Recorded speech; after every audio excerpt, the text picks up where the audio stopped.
नमस्कार, मैं हूं आपके साथ मेनका चौधरी और आज बात कर लेते हैं सुप्रीम कोर्ट की उस फटकार की, उस टिप्पणी की जो सरकारों को अदालत से मिली है।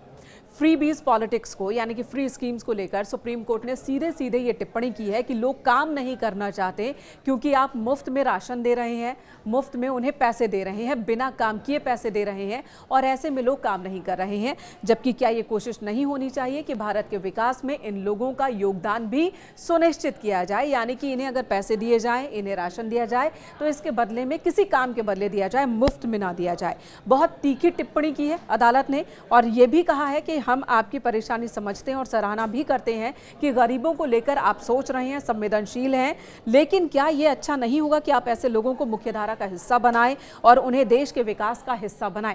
अदालत ने ये बात कही जिसके बाद एक बार फिर से मुफ्त की जो पॉलिटिक्स होती है, मुफ्त की रेवड़ियों वाली पॉलिटिक्स, फ्रीबीज पॉलिटिक्स, उसे लेकर चर्चा चल रही है कि क्या इसे खत्म किया जा सकता है, क्या ये मुमकिन है।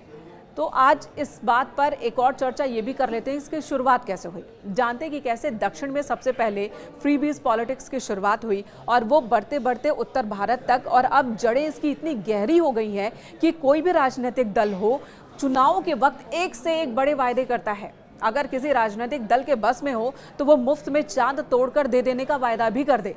इस तरह के वायदे होते हैं पब्लिक से ताकि जनता उन्हें वोट दे और उन्हें सत्ता में काबिज करा दे। कुछ हद तक सरकार में आने के बाद वो दल अपने वायदों को पूरा भी करते हैं और कुछ वायदे तो ऐसे होते हैं जो कि नहीं पूरे किए जा सकते, तो नहीं पूरे होते हैं। हालांकि इस बीच सुप्रीम कोर्ट की उस टिप्पणी का भी जिक्र कर लेते हैं जो आज से 14 साल पहले सर्वोच्च अदालत ने की थी।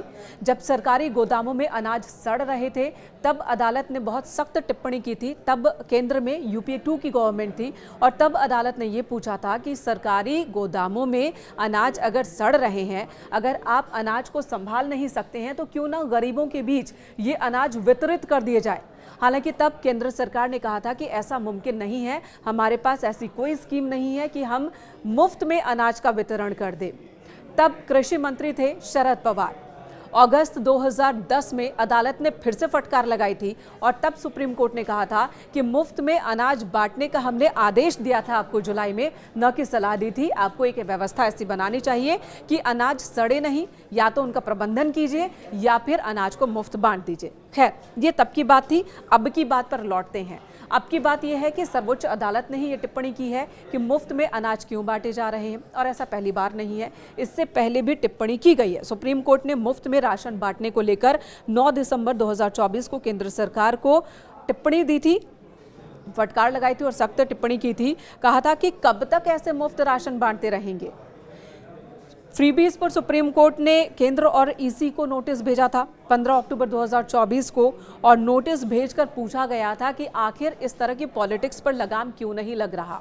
इलेक्शन कमीशन को भी सुप्रीम कोर्ट की ओर से कहा गया था कि आप क्यों नहीं लगाम लगाते। कई याचिकाएं भी इसे लेकर दाखिल होती रही हैं अदालतों में और इलेक्शन कमीशन के सामने भी। चुनाव आयोग ने तब जवाब दिया था 11 अगस्त को और ये कहा था कि फ्रीबीज पर पार्टियां क्या पॉलिसी अपनाती हैं उसे रेगुलेट करने का अधिकार चुनाव आयोग के पास नहीं है। अदालत जरूर ये निर्धारित कर सकती है। खैर, ये तमाम बातें हो गई। अब बात ये कि आखिर इसकी शुरुआत कहाँ से हुई, तो शुरुआत दक्षिण भारत से हुई।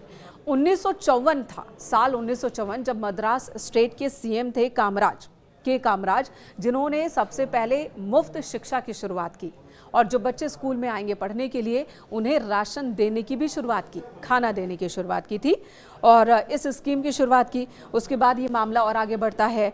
1967 में डीएमके फाउंडर अन्नादुरई आते हैं और सीएम अन्नादुरई ने तमिलनाडु के चुनाव में 1 रुपये में 4.5 किलो चावल देने का ऐलान किया, वायदे किए और उसे पूरा भी किया।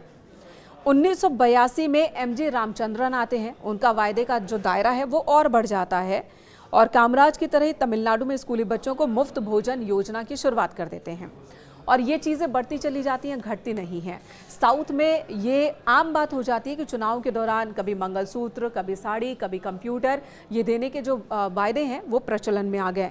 1980 के दशक की बात करें, आंध्र प्रदेश में सीएम एनटी रामाराव थे, 2 रुपये किलो चावल देने का उन्होंने स्कीम की शुरुआत कर दी। 1990 के दशक में तमिलनाडु में ही एआईएडीएमके नेता जे जयललिता आई, जिन्होंने मुफ्त में साड़ी बांटनी शुरू की, प्रेशर कुकर दिया, टीवी, वॉशिंग मशीन तक देने के वायदे किए उन्होंने। 1990 के दशक में ही पंजाब की बात कर ले, अकाली दल, तब वो सरकार में आई और सबसे पहले उन्होंने मुफ्त बिजली देने की शुरुआत कर दी पंजाब में।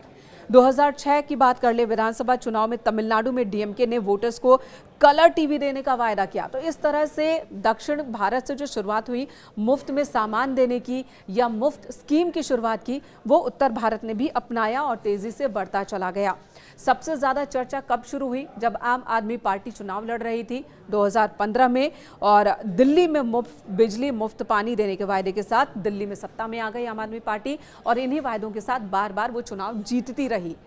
जब कोरोना का टाइम आया तो केंद्र सरकार की ओर से मुफ्त राशन की शुरुआत की गई, और वो योजना भी फिलहाल बंद नहीं की गई है। गरीबों को मुफ्त राशन अब भी दिए जा रहे हैं, जिसकी शुरुआत कोरोना के दौर में हुई थी। उस वक्त की ज़रूरत महसूस की गई थी, लेकिन अब ये चीज़ ऐसी बन गई है कि इसे वापस लेना तमाम सरकारों के लिए मुश्किल होता जा रहा है। 2022 में पंजाब में सत्ता में आई आप सरकार ने 1 जुलाई से हर घर को 300 यूनिट मुफ्त में बिजली देने की योजना की शुरुआत की। कांग्रेस भी पीछे नहीं है, कांग्रेस ने भी ऐसे वायदे किए। कांग्रेस ने हिमाचल प्रदेश में फ्री बिजली, फ्री पानी की योजना लागू की है। तो वहीं गुजरात में बीजेपी सरकार ने 4000 गांवों के लिए मुफ्त वाईफाई और गाय संरक्षण के लिए 500 करोड़ देने का वायदा कर दिया। आम आदमी पार्टी ने गुजरात में भी कुछ ऐसे ही वायदे किए थे। वो अलग बात है कि गुजरात विधानसभा चुनाव में आम आदमी पार्टी को कोई फायदा हुआ नहीं इन सब वायदों के बावजूद भी, लेकिन ये वायदे और बढ़ते जा रहे हैं। फ्री स्कीम्स हो या फिर रेवड़ियों बांटने का जो ये कल्चर है वो बढ़ता ही जा रहा है, और अब स्थिति ये हो गई है कि सुप्रीम कोर्ट को इस पर सख्त टिप्पणी करनी पड़ रही है, और ये कहना पड़ रहा है कि आखिर क्यों ना इसे वोटर्स को एक रिश्वत के तौर पर लिया जाए। आखिर ये कल्चर कब बंद होगा? जिन लोगों को मुफ्त में राशन, मुफ्त में पैसे मिल रहे हैं, उन्हें देश के योगदान में उनकी भूमिका निर्धारित की जाए, फिर उन्हें दिया जाए, तो ये ज़्यादा अच्छा होगा। हालांकि पीएम मोदी भी बार बार ये बात कहते रहे हैं कि उनका उद्देश्य है आत्मनिर्भर भारत बनाना, एक ऐसा भारत बनाना जहां का निवासी किसी पर आधारित ना हो, किसी पर निर्भर ना हो, वो आत्मनिर्भर हो। और ये तभी मुमकिन है जब हर भारतीय कुछ काम करेगा, उत्पादन में अपना योगदान देगा।